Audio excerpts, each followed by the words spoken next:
ஆண்டவர் சொல்லி இருக்கிறார், தேவ சித்தம் செய்கிறவனே அல்லாமல் வேறு ஒருவரும் தேவனுடைய ராஜ்யத்துல பிரவேசிக்கவே முடியாது. யாருடைய சித்தம் செய்யாம? தேவ சித்தம் செய்யாம. அப்ப தேவ சித்தம் என்ன? நாம் ரட்சிக்கப்படுவது தேவ சித்தம்.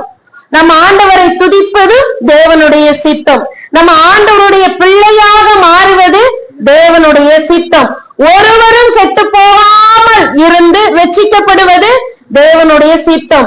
எல்லாரும் சத்தியத்தை அறிகிற அறிவை அடைவது தேவனுடைய சித்தம். நம் தேவனோடு இருக்கிற உறவுல ஐக்கியத்துல நாம் எப்பொழுதும் நிலைத்திருப்பது தேவனுடைய சித்தம். நம் தரிசனம் உள்ளவர்களால் அழைத்த அழைப்பிலே நிலைத்திருப்பது தேவனுடைய சித்தம். ஹல்லேலூயா.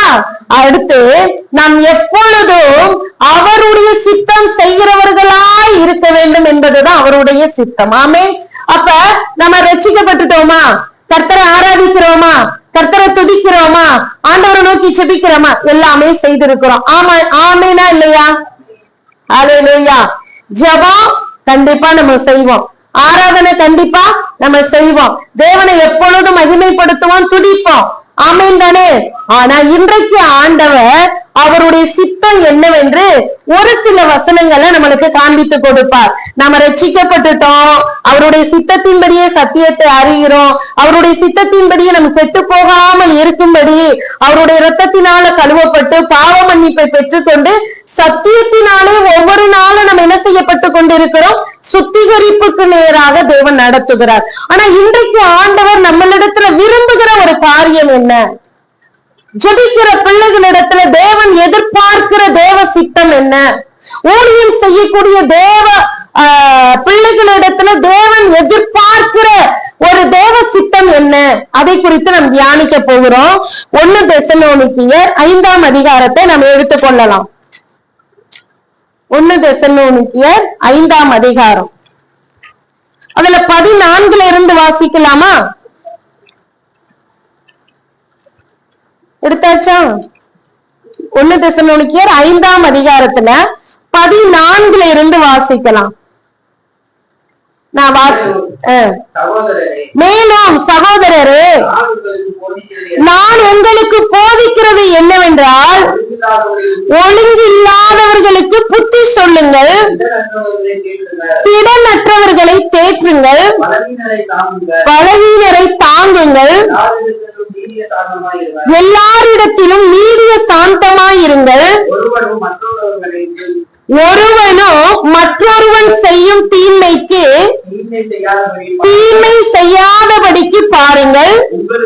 உங்களுக்குள்ளும் மற்ற யாவருக்குள்ளும் எப்பொழுதும் நன்மை செய்ய நாடுங்கள், எப்பொழுதும் சந்தோஷமாயிருங்கள், இடைவிடாமல் ஜெபம் பண்ணுங்கள், எல்லாவற்றிலையும் ஸ்தோத்திரம் செய்யுங்கள்.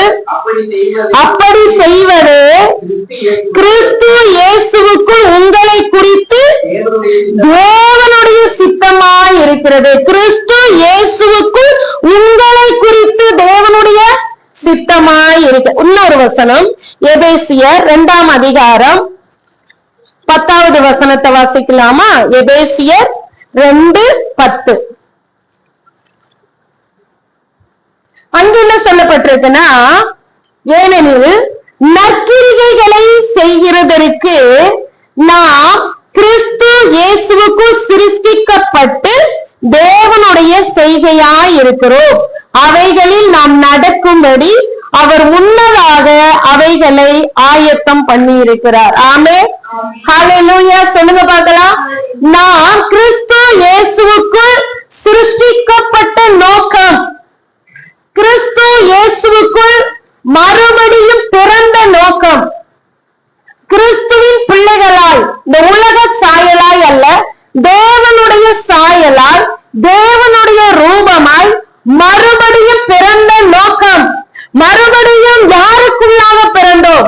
ஒரு தாயின் வயிற்றில் இருந்து மறுபடியும் பிறக்கல் ஆகாது. ஆனால் கிறிஸ்து இயேசுவுக்குள்ளாக ஒரு மனுஷன் மறுபடியும் பிறக்க முடியும். ஆமென். சொல்லுங்க பார்க்கலாம். ஹல்லேலூயா.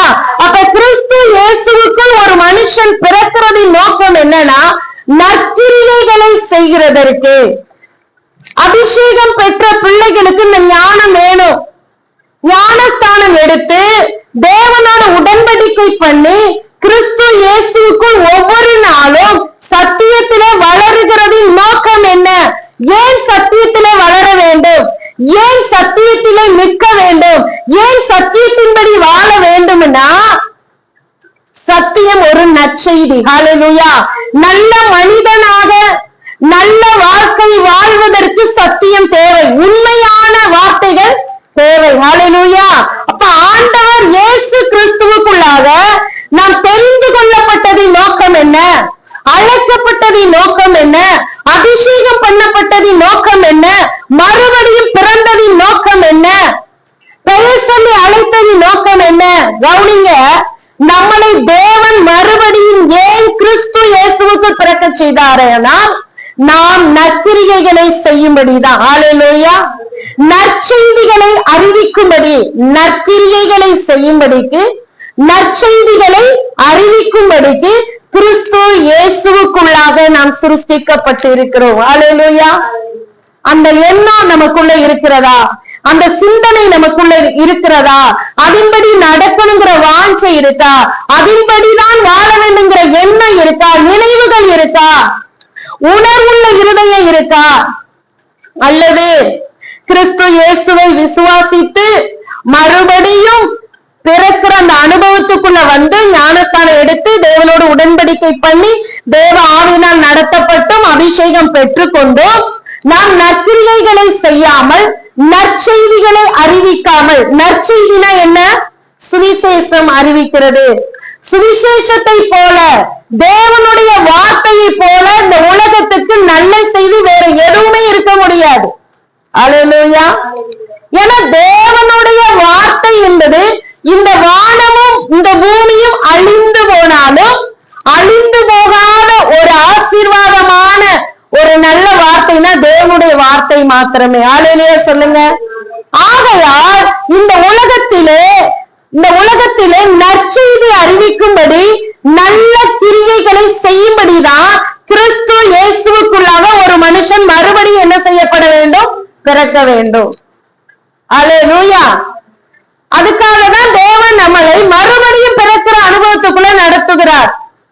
மறுபடியும் பிறந்த நோக்கத்தை நாம் அறியாமல் ஞானஸ்தானம் எடுத்துட்டு உடன்படிக்கை பண்ணிட்டு சத்தியத்தை கேட்டுக்கிட்டு நற்கிரியை செய்யல, நற்செய்தி அறிவிக்கல அப்படின்னா நம் தேவ சித்தம் இன்னும் செய்யவில்லை. கணவனுக்குரிய காரியங்களை செய்கிறோம், பிள்ளைகளுக்குரிய காரியங்களை செய்யணும்னு வாஞ்சிக்கிறோம், அதை முன்னமே குறித்து யோசிக்கிறோம், அதை முன்னமே குறித்து ஆயத்தம் பண்ணுகிறோம். ஆமேனா இல்லையா? இருக்கிறோம். அப்ப இது தேவன் நம்மளுக்கு கொடுத்த கணவனுக்கு நாம் செய்ய வேண்டிய கடமை, தேவன் நமக்கு கொடுத்த பிள்ளைகளுக்கு நாம் செய்யக்கூடிய கடமைகள், நம்மளுக்கென்று கொடுத்த குடும்பத்துக்கு நாம் செய்யக்கூடிய நல்ல காரியங்களை நம்ம செய்யும்படி யோசிக்கிறோம், செயல்படுகிறோம், ஆயத்தம் பண்ணுகிறோம். ஆமேனா இல்லையா? ஹல்லேலூயா. அதை செய்தால்தான் நாம் நல்ல ஒரு மனைவியா இருக்க முடியும். அதை செய்தால்தான் ஒரு நல்ல தாயா இருக்க முடியும். அதை செய்தால்தான் குடும்பத்துக்கு நல்ல ஸ்திரியாக நாம் இருக்க முடியும். ஆனால் பூமியில எல்லாவற்றையும் செய்துட்டு தேவன் படைத்த நோக்கத்தை மறந்து தேவனுக்கு நாம் செய்ய வேண்டிய சில காரியங்கள் இருக்கு. ஹல்லேலூயா. தேவனுக்கு அடுத்த காரியத்திலே நாம் செயல்பட வேண்டிய அநேக காரியங்கள் நமக்கு உண்டு. ஆண்டவர் சொன்னார் இல்லையா, நீங்கள் புறப்பட்டு போய் சகல ஜாதிகளுக்கும் நீங்கள் என்ன செய்ய வேண்டும்? சுவிசேஷம் அறிவிக்க வேண்டும். சுவிசேஷம் அறிவிப்பது எல்லார் மேலையும் விழுந்த ஒரு கடமை. இப்ப கணவனுக்கு செய்ய வேண்டிய கடமை, பிள்ளைகளுக்கு செய்ய வேண்டிய கடமை, மாமனார் மாமியாருக்கு செய்ய வேண்டிய கடமை, தாய் தகப்பனுக்கு செய்ய வேண்டிய கடமை, மனைவி புருஷனுக்கும் புருஷன் மனைவிக்கும் செய்ய வேண்டிய கடமை, பிள்ளைகள் பெற்றோருக்கும் பெற்றோர் பிள்ளைகளுக்கு செய்ய வேண்டிய கடமை, எல்லாமே எப்பொழுதும் சரியாய் செய்தால்தான் நம் குடும்பத்துல ஆசீர்வதிக்கப்பட்டவர்களாய் இருக்க முடியும். ஆமென். ஹல்லேலூயா.